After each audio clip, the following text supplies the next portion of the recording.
Hey there. Welcome to the very first episode of Common Life, a podcast from South Highlands Presbyterian Church, where we have conversations about faith, culture, and following Jesus in everyday life.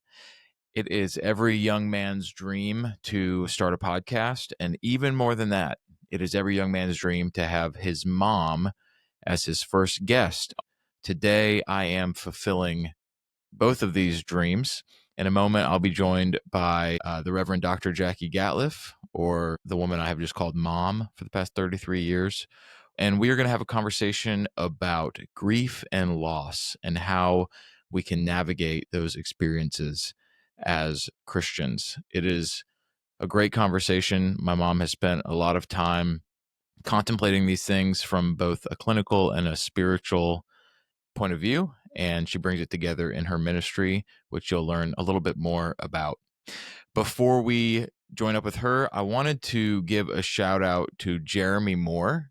In a moment, you're going to hear the theme music of the Common Life podcast, and it comes from him. Jeremy is a good friend of mine here in Birmingham. He's a worship leader, all around great guy, and our theme song is his rendition of Rejoice the Lord is King. It comes from his album Pillars, which is on Spotify and everywhere you might want to listen to music. The whole album is top notch. I highly recommend you go and listen to it and enjoy his music. Now, without further ado, let's chat with my mom.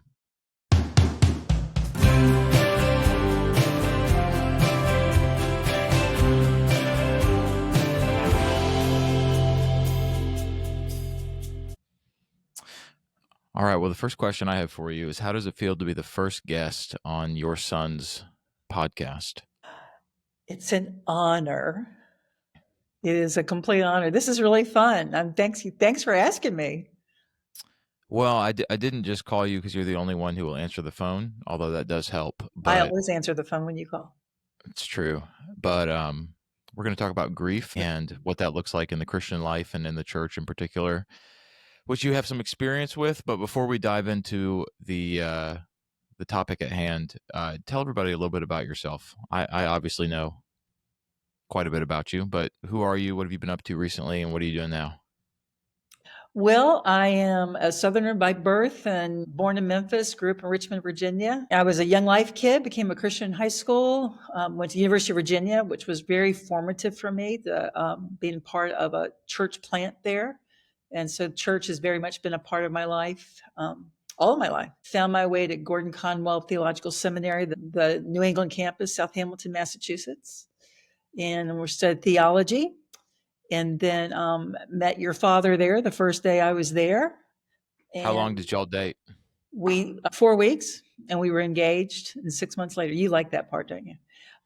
It's just wild. It's wild. It's a little unsettling, actually. It's a little unsettling. And if we had really thought about it, we probably would never have married, but that's okay. I mean, the Lord knew what he was doing. So we're getting ready to celebrate 40 years. So that's pretty cool. But have been, the pastor's wife, been in ministry, forever. And then was not ordained into ministry until rather late. I was 55 when I was ordained, and God called me to a church in Greenwich, Connecticut. I served there for 6 years as an associate pastor, and then came back to Memphis. I was serving at Christ Methodist Church. So the Presbyterian was serving at Christ Methodist, really for a real purpose. The church was very much in transition, and I kind of knew how to navigate that. And so just pivoted out. Some call it retirement. I call it pivoting, because you're pivoting into a new adventure, as we say, in the kingdom of God. And so with that, through the years, I really was involved in hospice care, which led me into grief work. And so for really the last 25 years, I've been really connecting with people in grief and just beginning to understand grief and how God is just so very present in every aspect of the grief. And so that's my passion. I was thinking that one time I was at a Christmas party, and I was standing in this lovely buffet line, and this gentleman standing next to me, and it's a lovely party. He says, I've never met anyone who is as excited about grief as you are, Jacky. And so I thought, I laughed and I said, I'm not sure I'm excited about that, but I am excited because God is just so real in it. And I think that that's grief in our lives and the lives of those that we love. I think that what we say we believe really becomes real. So I love seeing how God works in people's lives in their grief. So you've worked in a lot of different ministry contexts throughout the years. When did you realize that grief care was going to be a central part of your ministry? I was working at Arbor Hospice in Ann Arbor, Michigan. And I started off as a hospice chaplain. I was doing graduate study in end of life care. And I knew that no matter what my ministry was going to be, whatever context it was going to be, that grief would be like woven through it. But the thing was that it was still within a secular context at the hospice. And so when I went to do my doctor of ministry work, I had the opportunity to really throw myself into understanding, studying, reading, doing the research into what I'd already done from the biblical perspective. And so that became, in fact, my thesis was the soul work of grief, how God meets us in our soul and is right there and is shaping us in that. So that has been very much a part of what I've been doing, no matter what the ministry was. You don't wake up one day and decide to go work at a hospice. So was there sort of an event in your own life or an experience that you had that got you originally interested in this field? Yeah, I was thinking about this, Cort. I remember I was probably about 7 or 8 years old. And I remember it was Christmas night, and we were driving from my grandmother's house after the Christmas dinner. We're driving home. This was in Richmond, and the radio was on, and it was the news. I'm in the back seat with my sister, and the news came on, and they were talking about a car wreck in Richmond where an entire family had died on Christmas night. And so I'm just a little 7 or 8-year-old little girl hearing that. And I'm just like, that was probably my first theological crisis, of just why God would allow that to happen, particularly on Christmas night. And it just was like, wow, these really horrible things happen. And so I think it just kind of made me just in tune to those kinds of things, much like you have been, Cort. I mean, you've been that way for a very long time. And yeah, and so it just presented itself. But I think just taking what I knew to be true about God theologically, and then just how does it play out in the realness of our lives? And there's nothing more real in our life than tragedy and illness, end of life, death, dying, and then grief. But I think the grief thing really became, particularly when I was working in hospice, I'd be working with these families. And then when the patient dies, you may or may not do, a funeral service for them. And then you're gone from the family. And my curiosity was like, now what does the family do with what they're left with? And so that's where at Arbor, I was able to kind of move into bereavement and grief work. And then that really became my focus doing Do you that. remember when you had bring your kid to work day while you were working at the hospice? Can you believe I did that to you? That was a strange day. I think probably a lot of my neuroses can go back to that day. I mean, it was okay. Nothing crazy was happening there that day, was there? Well, I remember they stopped the elevator because a body had to be removed. Yeah. And I was like, what in the world? I'm so sorry. No, it's okay. I'm just so sorry. No, it's okay. I forgive you. What are some common misconceptions about the grieving process? There's a way that I look at grief that is really different than what we typically look at in the culture. The culture is just so ingrained with Dr. Kubler-Ross and her stages of grief, which is really, it's the flip from the stages of dying. When she wrote that, I think in the 70s, there were 5 different stages of dying that everybody kind of went through. It was just a framework. If you even read Dr. Kubler-Ross on it, she just says, hey, this is just sort of how it goes. But every psychology 101 class, I mean, it teaches this is how grief, the stages of dying, the stages of grief. And she even said that, because people were taking those stages and flipping them over to grief. And she says, that's not how it works.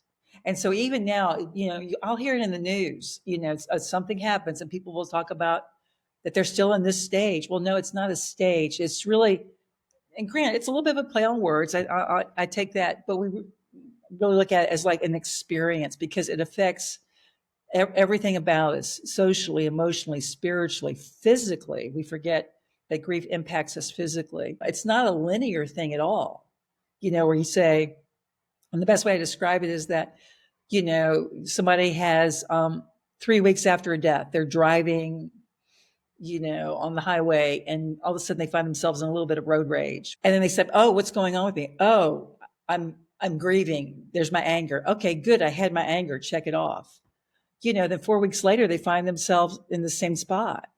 Well, no, that anger is still there. And so it's just this whole thing that kind of becomes a part of who we are. And if it's not recognized, and if there are no ways of knowing how to navigate it, then many people just get stuck in it. And it can direct your life in one direction, where what I really believe is that God's inviting us with our grief into a new direction, which is where we talk about where there's new hope that is possible. Rather than being stuck in your grief, there's really a new way of living, really in relationship to Him, letting Him meet you in your grief, which then impacts everything else. So you're anti thinking of grief in terms of a linear step-by-step process necessarily. Yeah, I'm pretty anti that. Yeah. I think that leads into some of your dissertation work, which you did at Gordon Conwell. And your dissertation was called The Soul Work of Grief. The soul Is that work of right? grief. Mm-hmm. So you take more of a spiritual formation approach to grief. So why is grief, this thing that we all want to avoid, why is it essential to our spiritual formation as followers of Jesus? Well, I think we avoid it because we're so scared of it, that it's going to take us to places that we're afraid. We don't know if we let ourselves fall in it as we think that we might. We're not sure if there's going to be anything there to catch us. And so you're just kind of like, I'm not going to go there. I'm just going to put it off, but just push it aside. Biblically, the scriptures are just so full. If you really start reading the scriptures with that attentive eye to the suffering and the pain and the grief that's so filled, particularly in the Psalms, more than half the Psalms are filled with lament and grief, and just this longing for get rid of the suffering. But I don't think that people in their own discipleship, and this is where I really look at churches and what churches do with it, we don't equip people for those seasons of life. We tend to let's just put grief over here to the side, rather than bringing it into all of who we are. But I think people are just so afraid of it because they haven't had ways of, no one's been guiding them biblically and theologically as to what God is really doing with them and wants to do with them in those moments. So in your most recent role before retirement, you were pastor of congregational care. Mm-hmm. Care ministries, yeah. So how did you incorporate some of that into your own specific ministry? This was a unique context where it was a pretty large church. So you were over care ministries for a lot of people. How did you try to create a culture of effective care ministry within your congregation? And what can other churches do to take that same approach? So what I did during the pandemic when we were all in lockdown, so I partnered with my soul friend, my grief colleague, Stacy Laho, where we have been talking for about 20 years that we wanted to write material to guide Christians in their grief. Like, we wanted to create material for support groups that we would want to go to. That's really how we phrased it. So what needs to happen in a grief group that we would like, that we And would how'd you get connected with Stacy? Oh, so Stacy was in our church in Michigan, and her son Cody died very tragically. He was a year older than you. He was 12 when he died. A virus attacked his heart. It was just one of these bizarre things, and a malfunctioning machine at the hospital that was keeping him alive, waiting for heart transplant, malfunctioned. There was an air bubble got in a tube, and he stroked and died. So that's where, and I was working at Arbor Hospice at the time, and I didn't even know Stacy, but that was a very large church. And so, but got connected with her just as the pastor's wife. Your dad and I went to visit them just to make that pastoral visit. And then Stacy and I just saw grief really raw and oh, so painful. But Stacy and I just got connected. She came to the programs the support groups that I had at Arbor, and we just became friends, just talking about what grief can look like for Christians, and how do you care for people? How do you guide them? So we were doing that at the same time that she was going through her own grief. And Cort, that was also a season. That's when my soul friend Gretchen died. Gretchen died 5 days after Cody. And so within 27 months, that was a crazy time for our family. I know that. I know I had too much going on with working in hospice, death and dying, people grieving. Gretchen died, and that was a hospice death. She had cancer. And then within 27 months, Gretchen died, then both my parents died. And so we were just breathing all of this stuff so much. And so, but Stacy became very much a part of my life through that. And so just through the years, we just kind of kept connecting. But then it really was when the pandemic happened. I mean, she was in Michigan, I was here in Tennessee. And we just kind of said, if we're ever going to write that material, it's now or never. And so the Lord just blessed us. And it was just like, it truly was a Holy Spirit download on a 6-week material for support group that's very spiritually formation. We say it's faith shaped but clinically formed, because just so much of the study and the work that I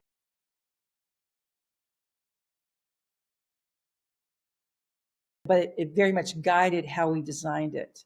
So, and then from that, we wrote additional booklets to kind of enhance that material. So anyway, so I took that material, and then I started using it in groups at Christ Church.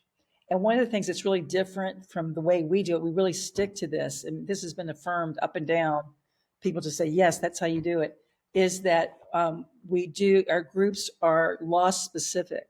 So I don't mix losses in a group.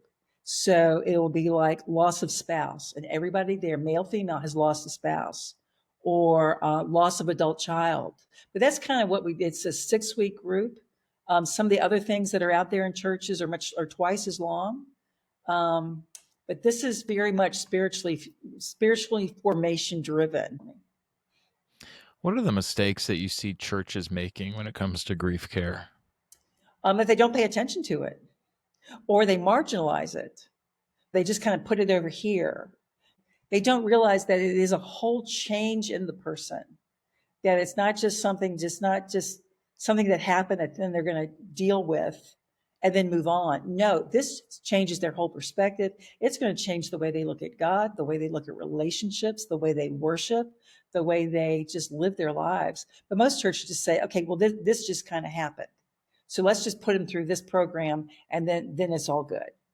But no, I mean, what we know is that, man, grief, we think about people getting through the first year, when it's really over and over here, it's the second year that's even harder, because, and the way I describe it is that the novelty of grief has worn off. You've gotten through that first year of all the birthdays, the celebration, the anniversaries, the holidays are always the big one. But then the second year is like, oh, they're really gone. And so it's a whole different thing. But most churches don't have anybody connecting with people in a way, so they just kind of stuff it, or they think that there's something wrong with them. I feel like I spend half my time helping people know that they're not crazy, they're just grieving, and that as a believer, that's what you get to do. That's what you get to do. That, yes, we have biblical truth. We believe in the resurrection of Jesus. We know that because that's going to be okay, but we still cry. We still cry because it's really sad that this is how things have played out. One of the things that I encounter is people who have experienced a loss, but then they want to downplay it because they always say someone else has experienced a worse loss. And so if I'm checking in on them, they almost feel like it's not a good use of my time because somebody's worse off than them, and I should be checking in on someone else. Have you encountered that in your own work? And that's one of the reasons why I do keep the groups loss specific, because you can't compare. Like right now, you and I would probably say, as horrible as loss of a spouse would be, loss of a child would be just totally devastating. So you try to mix those losses, and then neither person can really grieve fully at all. Or here's the other thing that I think is important, or they think that they shouldn't be grieving as much as they are. There's always this wonderful moment in the groups that I lead where I'll ask, I say this, what is the most ridiculous thing anybody has said to you in your grief? And it's like, they just explode. And it's always the same thing. And it's always Christians are saying things like, he's in a better place, and this just shows where people don't understand. Let's say, well, God needed an angel. God doesn't need anything. And that also isn't how that works. That we don't die and become angels. And so I think a lot of people just kind of hold it back because people have said just really, which turns out to be really harmful and hurtful things. But also you're kind of going, yeah, they are with the Lord.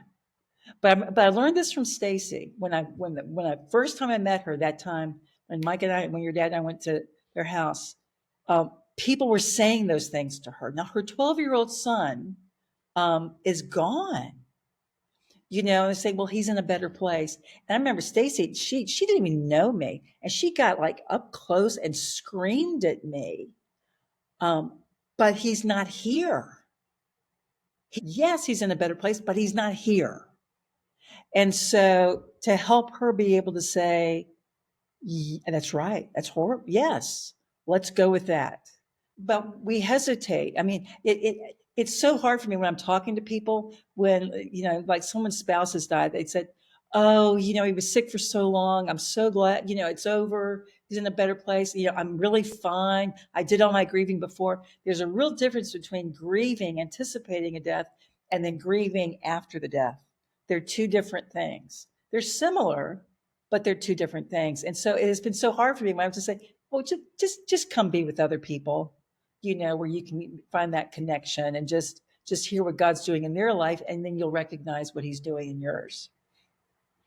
I think most people are nervous when it comes to talking to someone who's experienced a loss because they're afraid they're going to say the wrong thing. They've heard of all the wrong things to do and say, and so they often choose just not to say anything. So what are some practical and simple things that anyone can do to care for a grieving friend? Great question. I mean, because there's so much damage that can happen for people when they're grieving. When people that maybe they thought were good friends who just don't understand. Here's a real practical, simple thing. You're writing the note, and you say their name. You share a memory. I'm so sorry for the death of your husband, John. And then you just write a 1 or 2 sentence reflection. That's all. People are afraid to even talk to the person or even mention the name because they don't want to upset them. Now, the person who's grieving is wondering why you're not mentioning the name.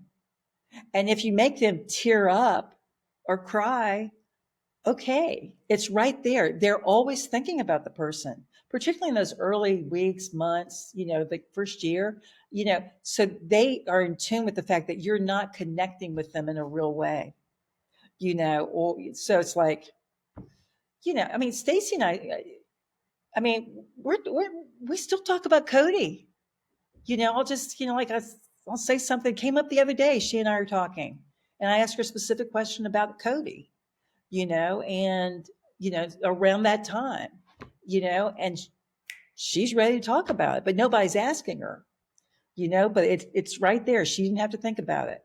It's right there. And that's what we need to remember is that, okay, if somebody tears up, it's more important that you are connecting with them, that's what you're doing. The other thing that you don't do that, oh man, it's so easy to do this because we don't know. We'll say to somebody like, I hear this happen at funerals all the time. When I would do a funeral, I would hear somebody say, hey, just call me if there's anything I can do. They say that to the widower who has never cooked a dinner before in his life. When no, it's more like you call him at 3:00 on a Thursday afternoon and say, hey, we're going to pick you up and we're going to go to Central Barbecue. And then that person can say either yes or no. But you don't they can't think, they can't make a decision. So you just say, hey, we're going to pick you up. Does that sound good? They can always say no, but you just kind of do these specific things, but never say, let me know if I can do anything for you, because a person has no clue what they can do. They don't know what they're going to need. You are hosting an event here at my church called Memory in the Mirror. This is an event that you have done multiple times at different churches over the years, and you're bringing it here to Birmingham for women who have lost their mother. Tell me about Memory in the Mirror, and why is the loss of a mother such a specific form of grief? There's this unique thing about our moms, particularly for women, that, when there's that moment when we look in the mirror and we go, I mean, I had it. I know your sister's had it. When you looked in the mirror and says, oh no, it's my mother. But there's just a connection that is just unique. And so when mom dies, there's a whole kind of thing that's happening: identity, loss, regrets, as well as joyful memories, kind of thing. This started when I was at Arbor Hospice. I had a great marketing director, Lisa Fitzgerald. She wanted to do a program. She came to me and said, could you do a program for women? And this is what we learned a lot that year. Could you do a program for women who it's their first Mother's Day without their mother? And I said to her, well, that's going to be a little hard for me because my mother's very much alive and kicking. And so people often want to know what your loss is, before you stand up and act like you know what you're talking about. And Lisa and I decided that year, if we could get 40 women to come, it would be a success. Now I'm thinking 40 women's a stretch, but okay, let's go big. Let's go 40. That first year we had 163 women register. And so we were adding nights, we were adding locations and trying to shift people around because they all couldn't fit in the first location. But here's the other thing. I mean, what we discovered was women were eager to talk about their moms and about their grief with their moms. And then the other thing we learned was that it was not just women that it was their first Mother's Day. It kind of became, mom died 15 years ago, 17 years ago, 35 years ago, and so we kept doing it year after year. It became a thing. Women would come back the next year, bring their sisters or bring their neighbor. But that's what I saw. That wasn't just that first year thing, that just the impact of a mother's death, because we don't have the opportunity to talk about it with other people who have the same loss. And so, Cort, you would remember this, but my mother, your grandmother, she wanted to fly up from Richmond to go to it. And I told her, I said, you can't come. I said, you'll blow my cover. Because, I mean, people would say, oh, that's got to be, we looked alike. That's got to be Jacky's mother, whose name was also Jacky. And so I wouldn't let her come. And finally, the third year I did it, she just said, I'm coming. And so I said, okay. And so she came, and poor thing, I mean, I made her walk in ahead of me. Mom, go back to that back table and just sit there. Don't move. And so she did. But here's what happened. I watched during the program. It's an hour and a half long. And there's a time where women are around a table. They may know each other, they may not, but they're all just talking about what's been the most difficult thing about the death of their mother. And I watched my own mom participate. And her mom had probably died about maybe, I think, 27 or 28 years earlier. But I watched my mom do that. And so at the end of the night, and I would have women come up to me and say, oh, Jacky, it's so obvious you've processed your grief so well. And I'm thinking, there's my mother's right back there. So that night, and this really was the Holy Spirit just nudged me. And in front of it was about 150 women. And I was wrapping up the program, and I said, ladies, I need to come clean. I said, I need to let you know that my mother is very much alive and breathing, and she's sitting right back there. And Cort, it was this beautiful moment where all the women just burst into applause. And they wanted her to stand up. But you know what I mean? It was just this wonderful celebration. Well, mom died the next March.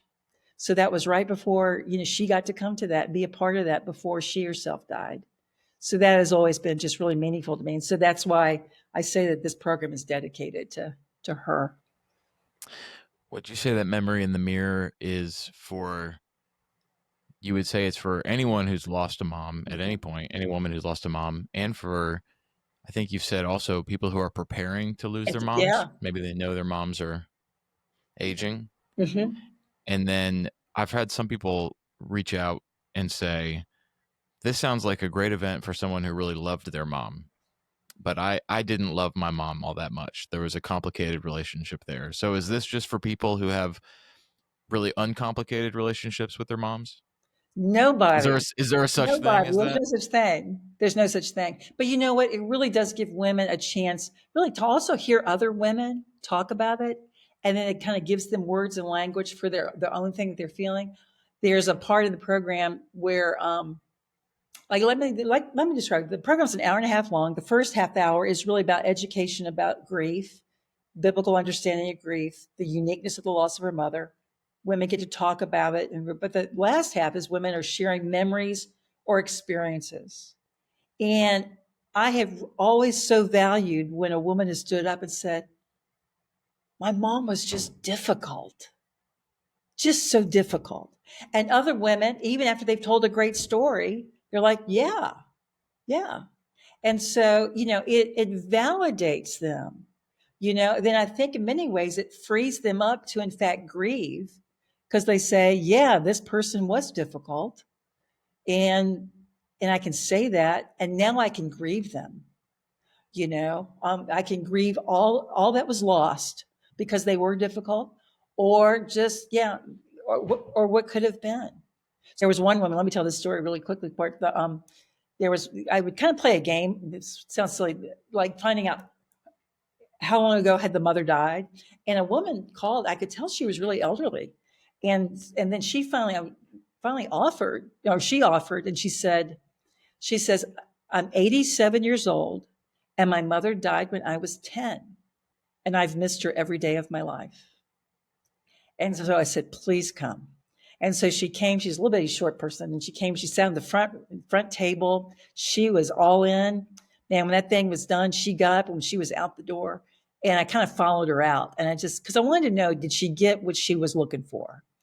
And she says, "Yes, Jacky, thank you." And she says, "What I realized halfway through, that I was there for my mother, but," she says, "but I was there because I was worried about my daughters when I die. But I also realized it's going to be their own journey. It's going to be theirs." So she says, maybe in a few years they may be sitting here. But I mean, it's just this unique thing where women just get this little window to kind of come in and not only think about their grief, but what I really love is just where they can say that God is not apart from it. God's very much in the middle of it, and then that's where we call Stacey and I call our grief ministry New Hope Grief Care. That we have this hope, this new hope that is an anchor for our soul, firm and secure, from Hebrews 6. And that's what we want people to see, is that God is with you in your grief, and there's going to be an anchor there when you're just getting tossed around with your grief, which is going to happen. Not just the first week, month, or year, but 10 years later. But there's going to be that anchor there because God's there in the midst of it. One last question. One of the, I guess, jokes in our family is that you bring grief into everything. And whenever we'd be watching a movie together as a family, you would always find ways that it was actually a movie about grief. So what is your favorite movie about grief? I don't know. Do you have one? I like the movie Stepmom. Oh, with Stepmom's Julia a good one. Roberts. That's a hard one to watch. That's a good one. Yeah. I do remember when you were a little guy and your dad and I took you to see Rugrats in Paris. But the beginning of it is that his father has died. And your dad looked at me like over your head and just said, "Another grief movie." We just think we're taking you to see Rugrats in Paris, but it's another little grief movie for kids. Well, thank you so much. Enjoyed this conversation. Thank Looking you, forward to Cort. having you here at South Highland on May 8th for Memory in the Mirror. See you then. Thanks for joining us. You've been listening to Common Life. To find out more about South Highland Presbyterian Church, visit our website at southhighland.org. You can also learn more and register for Memory in the Mirror on our website as well. And thanks again to our friend Jeremy Moore, who is providing the theme music for this podcast. You can find his album Pillars wherever you listen to music. See you next time.